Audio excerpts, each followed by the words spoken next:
Nu tror jeg, det er på tide, at vi skal møde Dave Weckl.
So Dave Weckl, what is your first memory of the drums? When did you first see the drums or get involved with the drums? Wow, good question. I think I was around 7 years old, and I was really attracted to music. My dad played a little bit of piano, and my mother was always singing. There was always music around the house, and at the time I was really into the Monkees and the Beatles, and I wanted to play guitar. And I actually first started to try to play guitar when I was about 6 or 7, and I think it lasted one lesson. You know, so oh, really? The strings are too small, and they give me something to hit, you know. So my next door neighbor, we were 3 brothers, and they had a band together, and a guy... Where were you living at that time? This was in St. Louis, Missouri, in the Midwest, yeah. And the kid closest to my age, a little bit older, was the drummer. And I don't know, I was just attracted to it. I don't know why or how. I started just kind of beating on pan lids and boxes on my bed, and, you know, I guess my mother got tired of me stealing her pan lids, you know. So my dad bought me a cheap, you know, little set of drums from, you know, 3-piece kit, put them in his workroom, and I just started playing the records, you know. It kind of was something came easily to me. I could listen and copy, and it was fun. I got good quick, and it inspired me to continue, you know. So who was the first drummer you consciously listened to, like you saw this? The first drummer I consciously listened, because my dad was into Dixieland and big bands, and of course I was, being a kid, I was into rock and roll and playing to all these, you know, rock records. And one of his favorite Dixieland bands was Pete Fountain, and the drummer in that band was Jack Sperling. So I became attracted to this music because it was a little bit more challenging than playing, you know, simple rock beats, and I kind of had to listen. And Jack was the perfect drummer to actually listen to and start to develop an understanding of swing and jazz, because he didn't play too complex. He was very clean and articulate with his playing, so it was decipherable, you know, even at a young age.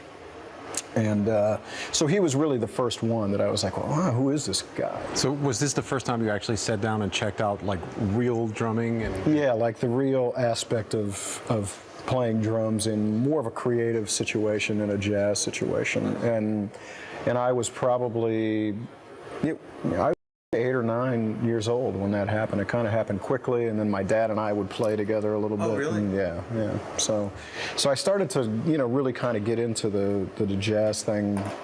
Well, jazz. I didn't really get into bebop or you know, anything advanced really until later. But I sort of graduated. My dad brought home a Buddy Rich record when I was 11 or 12, and that was sort of the beginning of my complete obsession with Buddy Rich and the big bands, and sort of started there. So I really got into it. So when you really got into it, it was like Buddy Rich and big band and band? Yep, big bands were, you know, at that time, living in St. Louis, Buddy Rich would come through and tour, Stan Kenton would come through, Maynard Ferguson, you know, kind of all the big bands. And at the time, Peter Erskine was playing with Maynard, first Stan Kenton and then Maynard. And then so I, you know, sort of graduated into, you know, listening to the big band guys, which then graduated to the fusion guys. Right. And then I think I was 16 when I heard about this guy named Steve Gadd, who became one of my heavy, well, not only mine, just about every drummer in the world started to listen to and try to copy Steve Gadd, you know. So between Buddy and Peter and Steve and many others, of course, but those are, you know, Billy Cobham was a big one at that time too, because, you know, it was heavy on the fusion front at that point. But also you told me at one point that you would like practice at home, you have your drums and then like the music blasting on the stereo. Yeah, my parents had this huge phonographs with big 12-inch speakers in them, you know. Like what you're doing now. Yeah, basically. And it was a record player, of course, in those days, you know, being my age, you know, it's like old as I am. But yeah, I would put on the records and blast them and just play, you know, play to the big band stuff, try to figure out what Buddy Rich was doing, and just, you know. Yeah, it was my main form of practice until I started really taking lessons privately when I was about 12, 13. And so when did you move out of St. Louis? Well, where did you go? Yeah, I moved when I was 19. I think it was the year after I graduated from high school. I hung around St. Louis for a little bit, playing in some local bands, and and I decided to go. And actually, I was home 6 months, so it was 6 months after I graduated high school. I went to Bridgeport, Connecticut, which is about an hour and a half outside of New York City, and that was really my main focus for wanting to go there. I wanted to be close to New York, to be. Is that where you met Joey Calderazzo too? That is where I met Joey Calderazzo. He lived about, he lived basically in the same neighborhood in Westchester, New York. Yeah. And but when you moved out there, you didn't have a gig or anything. You just went No, there. I went for school, actually. I went to University of Bridgeport, and because I sort of had a lead with the director of the jazz band there, and there was a jazz studies program, actually. Good big band. The director was Neil Slater, who is now at North Texas State, and he had also taught at some of the Stan Kenton clinics, band camps that I went to in the Midwest when I was 15, 16, 17. So sort of had that connection. And through the school band at Bridgeport, we formed this group called Night Sprite, which kind of became very popular and started actually playing in the Brecker Brothers Club, 7th Avenue South, and some of the other places in New York. And I made a point to contact Peter Erskine in those days, and send him tapes and bug him to death, But it actually worked, because he came out to one of the gigs one time with Steve Kahn, New York guitarist, and he heard me play with this group, which was, we were really into it, and it was a pretty advanced group for the time, and it was a good band, and he seemed to think it was cool enough for him to recommend me for French Toast, which was sort of the beginning of my real serious, injection into New York City. So French Toast was like the first that was the gig. first real gig with Michelle Camillo and Anthony Jackson and the horns and all that, and that later became the Michelle Camillo Band, so that's kind of where that developed from.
And what about you also started playing with Paul Simon at one point, right? Was Well, that coming the reason, the reason,